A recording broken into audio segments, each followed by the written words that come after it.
A howl of pain woke her, wrenching her out of sleep and sending heat through her limbs. She sat up so fast her head span. The others woke too. Someone was whimpering. She glanced across to the wounded boy as he fell back onto his rough bed. It seemed as though they'd tried to stand him. In the light of the couple of torches that had been lit, Mella could just about make out the grumpy girl and dog boy whispering in the corner. The other twin was crouched next to his brother, head in hands. Looking around, it seemed as though everyone was waiting for something to happen, not daring to speak. Some were looking at the floor, the little ones were sucking thumbs or snivelling, or both. Rich made the first move. Gesturing to Mella and a couple of others to help him, they set about putting up the only thing resembling a table. It was hard work. It took a lot of effort to kick the legs into position. Having managed that, they hunted out some cans from the boxes and bags and put them out before rummaging to find bowls. In the end, they found an assortment of spoons and forks, but no bowls. Some of the cans had those pull things, but not all, and just as Mella turned to hunt for an opener, someone produced one and opened them. When everyone had something, they sat where they could and ate in silence. A couple of the smallest couldn't do it for themselves, so Mella and others helped. Nobody turned their nose up at what was on offer. Hunger makes you less fussy. Mella remembered Mum saying that when she was talking about what was going on in the world. The adults' long faces made sense now. And now she was thinking about it, that had been happening more often, having to make do with what you could get hold of. Mella couldn't really see what she'd eaten, some kind of beans. She came close to giggling at the thought of what Chris and Bill and the boys at school used to say about beans and get themselves into all sorts of trouble with Mum. When everyone had finished and the rubbish had been stashed, it was the dog boy who spoke. "Okay, everyone, you can see the problem we've got. Mick isn't running or moving fast any time soon, so we have to stay put for a bit. We'll see how he is in a couple of days, then decide what to do next. This means no going out except for one or two of us to scout for supplies, and it especially means no shouting or big noise. You two," he pointed at Mella and Rich, "you keep control of the littlies, and yes, that includes keeping them clean." Mella was relieved. She hoped that meant no dealing with that girl, and she wanted to keep well away from the dog, so very different from Patch. It was dark outside now, and very quiet. It sounded as though it might be raining, and the temperature in the room had dropped. Hopefully, if they could all sleep close enough together, they wouldn't be too cold. The wounded twin seemed to have fallen asleep. His moaning had stopped. Looking at the small kids, Mella decided to share a story Mum used to tell. Taking a deep breath, she started in as good a whisper as she could manage. "Far, far away, but closer than you think, in a land of sunshine and fluffy clouds, where it only rained when everyone was asleep, lived a little girl called Melody. She was a very special girl, because she never spoke but always sang, and she never walked but always skipped. One day, when Melody was skipping home from school, she heard some big bangs, and in the far distance she saw smoke rising into the sky. Dogs started barking and people ran into the streets of her little town, shouting across to each other. Melody looked again at the sky and saw that the little fluffy clouds had gone and were being replaced by a big grey one rolling towards them. She skipped home as fast as her legs could go, nearly slipping on the steps to her house. When she got there, her mum and dad and her brothers were waiting, and as soon as she arrived, they all rushed inside, closing all the shutters and locking the front door before running down to the cellar. The rest of that day, and long into the evening, they stayed there. She stayed on her dad's lap while he stroked her hair and hummed her favourite songs. Sometimes Mum joined in. In the distance she could hear a bell chiming, the bell that normally only sounded once a week to gather the town together. After a long, long time, when Melody was nearly asleep against the warmth of her dad's chest, they all stood up and headed upstairs. Her dad slid the bolt on the door and pulled it open. Melody skipped to the door, ready to go out and see what had been happening, but her mum caught hold of her and stopped her. The world they could see through the doorway had changed completely. The ground was wet, really wet, as though it had rained all the time they were hiding, and the sky was dark even though it was still daytime. Mella stopped and sipped some water that Rich had passed to her, vaguely aware that everyone in the room was now listening. Suddenly, really close by, a siren started, and Melody wailed. It hurt her ears. The darkness hurt her eyes. She hid her face in her mother's skirts. Sit, Melody. Take deep breaths and listen. This feels bad, I know, but remember, whether we are with you or not, you will always have the good time we've had, the warmth, the laughter, the fun. Carry it with you. Sunshine on the inside cannot be extinguished by clouds and rain. Give your light to others. Infect the world with it. That way, over time, our way will win. Keep skipping and keep singing, my sunshine girl. We love you and we always will. Mella thought she'd probably forgotten bits. She remembered loving that story and the sound of Mum's soothing voice that always helped her fall asleep, feeling safe. She sighed, pressing her hands on her eyes. She would not cry. Several of the small children had fallen asleep. All the older ones were in a huddle talking quietly. Occasionally their voices rose. Mella thought they might be arguing.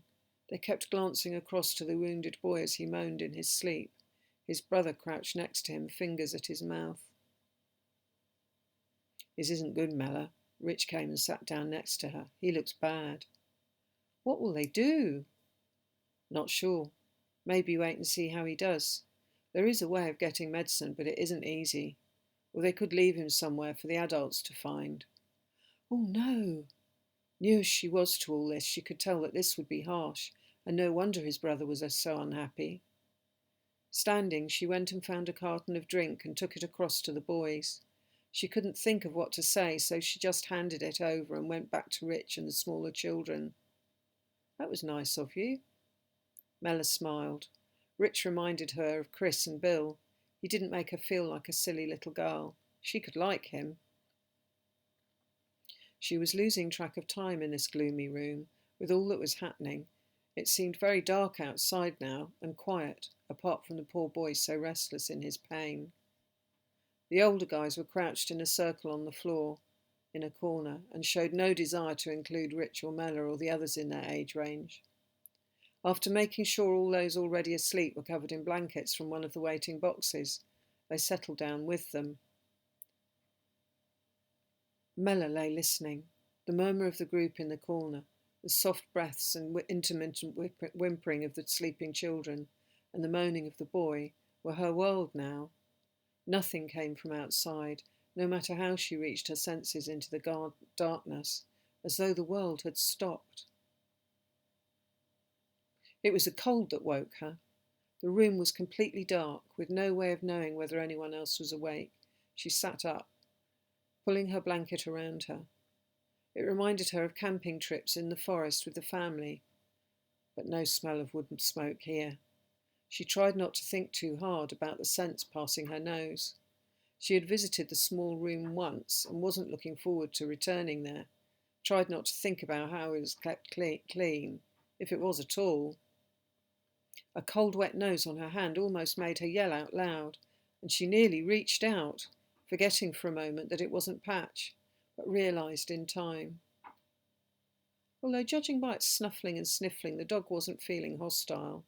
She held out a tentative hand and was rewarded with a couple of gloopy licks before he carried on with his patrol of the room. She wiped her hand on the blanket, smiling in the inky dark. Mum? A little whispery voice penetrated her thoughts. Oh, hush now. Mella stroked the hand that tugged at her blanket. I want my mum. I know you do, Littly. I want mine too. How long have you been with these guys? I dunno. More than one sleep. Hungry? I want ice cream. The last bit was wailed really loud, and the room immediately erupted with indignant shouts and the barking of the dog. What the crap? Shut the brat up! Then silence, apart from a few exasperated deep breaths from the boy with the dog. Okay, we're all awake, so listen. We have enough food and drink to stay here for a bit, and our chum ain't travelling anywhere for at least a couple of days. So here we sit, minimal ins and outs. There are some bits and bobs in one of the boxes that may keep the tinies entertained. You two, he pointed at Rich and Mella, do what you can. What's your name again, little girl? Mella. How old are you?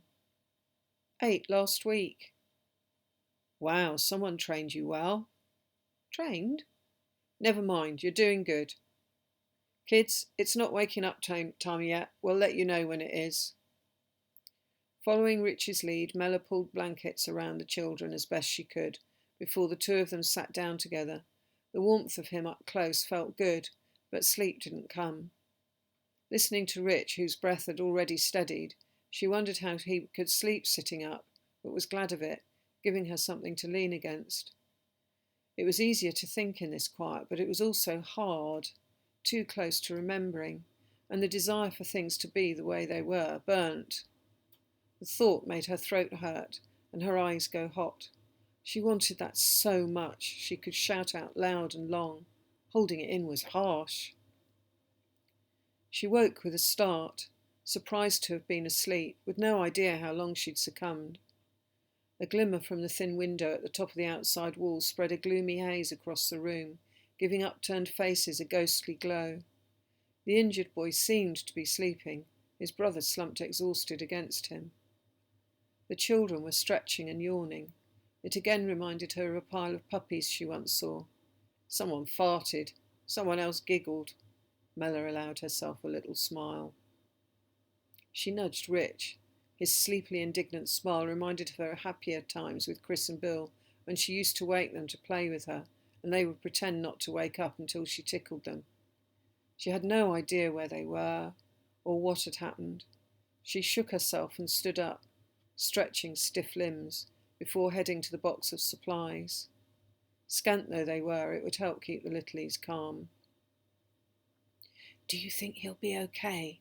Mella whispered to Rich as she gestured towards the boy with the bad leg, who moaned as he started to wake. Hard to say. There's no medicine the way there was. No doctors. Here, you guys, try not to waste any. Rich paused in his handing out of bars and drinks, his eyes glazed for a moment.